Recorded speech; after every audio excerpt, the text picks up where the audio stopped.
Non una traccia, non un segnale. Riccardo Tacconi è scomparso un anno fa sul Nevegalle. Di lui non si è più saputo nulla, nonostante l'imponente macchina dei soccorsi abbia setacciato palmo a palmo il colle bellunese. Per domani la famiglia ha ordinato una messa nel santuario della Madonna di Lourdes alle 11:30. Maria Grazia, Lorella, Caterina e Gloria pregheranno e ricorderanno Riccardo e incontreranno i volontari che si sono alternati nelle ricerche. Una funzione sarà celebrata anche a Milano, dove risiede la famiglia Tacconi.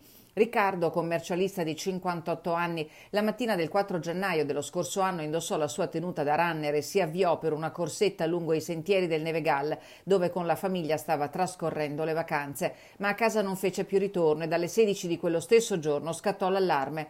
Le ricerche, come mostrano queste immagini tratte dal sito del Corriere delle Alpi, proseguirono per giorni con l'ausilio di cani molecolari e droni, invano. In aprile una nuova battuta nella zona delle Ronce senza risultato alcuno. Riccardo Tacconi venne sicuramente incrociato da due operai del comune che a bordo di un trattore stavano percorrendo la strada sterrata delle Ronce. Agli inquirenti dissero che l'uomo li superò salutandoli e che poco dopo lo incrociarono nuovamente sulla via del ritorno.